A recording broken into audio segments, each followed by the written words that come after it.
All around me are familiar faces, worn out.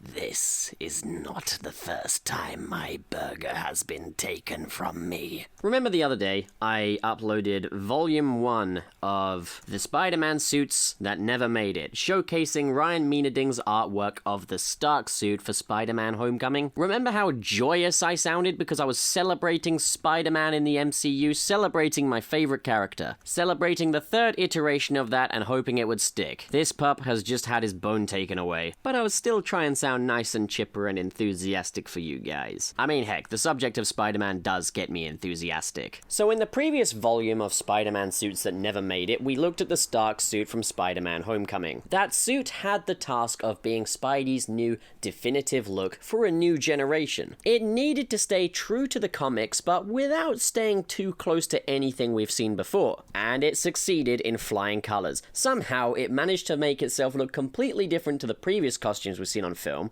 which were very comic accurate, and be the most comic book accurate one yet. Well, accurate to the John Romita Sr. design anyway, and that deserves a round of applause. You hear that? I'm sounding happier already, just because we got these movies, man. Spider-Man's Homecoming and Spider-Man Far From Home are worth celebrating regardless of who has the rights now. Seriously though, Disney and Sony, if you don't work it out, I swear to Christ I will deal you a bad hand. But unlike previous Spider-Man films, we got to see a lot more of Peter's very first prototype vigilante Spider-Man costume. So Ryan Meenading had a fair bit of a task ahead of him. He needed to make a redesign of Spider-Man that we would be willing to watch for a fair chunk of the film. This was the suit that Peter would wear in the final battle of Spider-Man Homecoming. It's quite a big ask to have your audience sit through the final battle of a superhero movie with the superhero wearing a very cheap-looking costume. So getting this right was imperative. So let's start off with our first unused homemade Spider-Man costume. Now this is not very far off from what we got in the end. The shoes are the same, the socks are the same, the trousers are the same, the color shades generally the same, the gloves and shooters look the same. The difference here is rather than it being a hoodie vest, it is instead more like a jersey sort of a deal, with no spider on it, but it does cut out a similar shape to what the Spider-Man suit actually does. This does add in an additional shade of blue as opposed to just the baby blue that is used on the trousers. The mask is also very different in that it doesn't have goggles, but instead has more like those sort of T-strainer eyes that, say, the 1970s Spider-Man had. It's closer to a traditional Spider-Man mask anyway. They're rounded, but they're still Spidey eye-shaped. As well as that, he's got this big metal belt around his waist. I think this works. As I say, it's not too dissimilar from the final design that we got, but I will say I do prefer the final design that we got, because I feel like it is important that Spidey has a spider motif on his chest, which he doesn't have here. And I'm also just not sure how I feel about there being more than one shade of blue on this costume, and I don't quite like how the sleeves of the red and blue jersey cut off, and then you've got that baby blue again. It kind of doesn't have the same flow. The eyes are fine, but I'm guessing they wouldn't move, and as for the belt, the big metal one, I find it easier to believe that Spidey would have, say, metal web shooters, but not so much that he'd have this big metal belt around his waist. It kind of ends up making this thing look expensive when it's supposed to look cheap. So on to this next one here. The 1970s Spider-Man TV series inspiration is definitely felt here. This looks like less of a prototype suit that Spider-Man made so much as it looks more like an actual Spider-Man suit, but done on the cheap. And I'll say this, it looks great. It's got a lot of charm. It's something I would love to cosplay someday, looking at this. So the lower half with the jogging bottoms, the socks, and the little water shoes, more or less the same as what we got. The gloves are more or less the same, except they're not fingerless this time. But now we have red stripes going down the blue portions of the arms, and rather than being like a hoodie vest, it's more sort of a vest, or maybe a t-shirt with the sleeves cut out, and it's got the actual Spider-Man pattern on it with the webbing and the spider on the chest. Spidey's eyes once again are very close to 1970s Spider-Man, and he's got the webbing on the face as well. So my question here is, how would they go about doing this webbing? Would it be drawn on with like a felt marker or something? Because that looks very nice and precise in this artwork. My guess is that the reason they didn't go for this design here is because I guess they wanted to draw up more of a juxtaposition between Peter's homemade suit and his advanced Stark suit, so that the two are completely unmistakable. And I think this would be unmistakable, but I think they wanted more of a kind of a variety to it, which definitely definitely isn't a bad thing. Once again, there is the metal belt, which again gives me 70s Spidey vibes, but also looks oddly expensive for what it is. The thing is, if you were to ditch that, I feel like this design could potentially fall apart a little bit. Now, we have got two other varieties of color for this costume. The next one is the baby blue, as opposed to the blue that we have on the previous one. The baby blue was definitely something they were going for with this design, and it comes across in the final product very obviously, but I definitely don't think the black of the webs goes nicely with the baby blue. I think retrospectively, like, the gradual darkening of the blue was something they were kind of trying to use to convey Peter kind of growing up, because his homemade suit is baby blue, his Stark suit is kind of a slightly darker blue than that, and then we move all the way over to Iron Spider, which was more of a chromey sort of a color, but it had kind of a blue highlight to it, and then that moves us all the way over to the Far From Home suit, which is jet black and red. So I think, like, the baby blue was definitely what they were going to go for with this final suit, regardless of the designs, and I think the sort of blue of the shirt or jersey that Peter is wearing here, it looks like a different shade of blue to the baby blue that's on the joggers and on the top half. So that's a little strange. And then we move over to the next one, which is a very dark blue, and I would probably say this is the best looking of the three. The best looking of these three designs here with the different color change varieties, that is. I think it goes a little more nicely with the black of the webs. I mean, I'm also always an advocate for a dark blue and red color scheme. Whatever brings us closer to Ditko anyway. It also goes really nicely with the shade of red that Ryan Mienerding picked for this one. In fact, I'm not sure if that's a darker red than on the previous costumes. I don't think it is, but still, it just goes really nicely with this shade of blue. It really complements it. On to this next one here, and I think it's pretty obvious to all die-hard Spidey fans what this design was based on. And I kind of said from the beginning that I felt Homecoming's homemade Spider-Man costume drew inspiration from Ben Reilly's Scarlet Spider design. I always felt like it was just an inversion of that, and I think this costume here proves that this was a very big part of the inspiration for that. I don't ever want to see the Clone Saga on the big screen, and I don't think anybody does, apart from Tom Holland. But it is a cool suit, which would have been cool to see on the big screen, and this would have been the perfect opportunity to do so, and it shows that this was an idea they had at the time. I think it's one of those things, though, where illustrating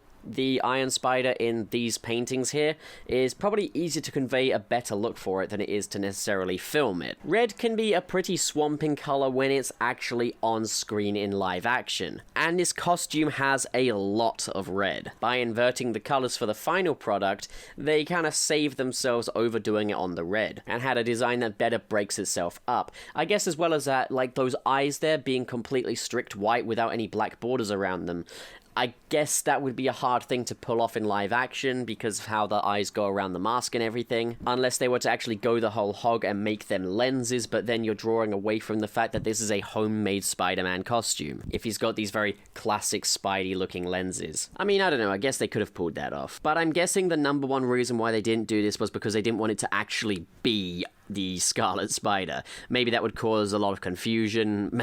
You'd probably have the fan wars saying, oh, they didn't use Scarlet Spider properly, this movie's disappointing. Maybe they just wanted to avoid that risk altogether. I don't know how this works because I know that Marvel have kind of assimilated a lot of parts of different comic book mythology and repurposed them in these MCU movies. I'm guessing maybe there was a higher risk factor when it came to Spider-Man's first solo film since The Amazing Spider-Man 2. I guess they really needed to get this right and make it a very inoffensive movie. I don't know. I don't know why this wasn't picked. Maybe it literally just came down to preference. And then we have an alternative design of this where the eyes appear to be almost kind of painted onto the mask, but they now have the black rims around them, which I get is less accurate to the original Scarlet Spider design, but I think it looks a whole lot better. These eyes look gorgeous. They look like the Todd McFarlane Spider-Man eyes, which we are yet to ever see on the big screen. But I think they really fit this design, especially when the mask is all red with no webs on it or anything like that. They really do benefit from those nice big black rims. So this one here is definitely the closest thing we've had so far to the final end result. There are really only three things that make this different from the final homemade Spider-Man suit that we got to see in Spider-Man Homecoming. Number one, the belt. So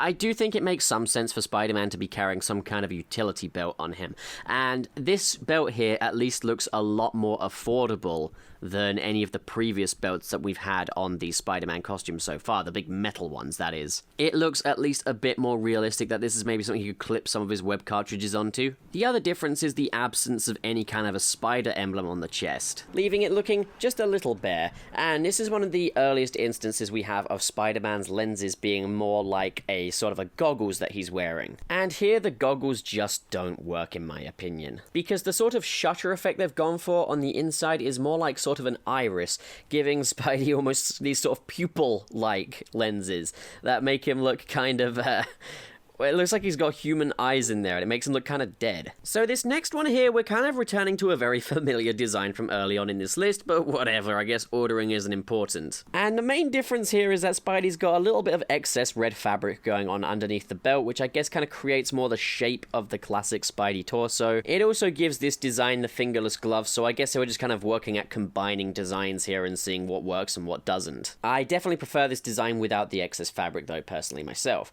And then there's this next one here, which does away with the belt entirely, which is something I kind of questioned like earlier on, is like, would this fall apart without the belt? And the answer is, kinda. If you're going to have the webbing in there, you kind of need something to break it up before going abruptly to BAM! Baby blue. Another little difference here is that he's also wearing more like jogging bottoms as opposed to tight-fitting, I guess, pajama pants. Which brings us around to the very final design that we got, the one that made it to the screen, the homemade Spider-Man costume. I love the way this suit turned out in the end, and it's those little details that really make up what made this suit work, such as the eye lenses still being white, the red hoodie vest, and I have noticed that the wrist web shooters are actually different than on previous designs on this list. They made them look a bit more affordable by making them red wristbands with the web cartridges attached to them. Overall, it's a fantastic design and a perfect little testament to the Spider-Man that was before Tony Stark stepped into the scene. I'm guessing they didn't want to make it too close to the classic Spider-Man look for this one,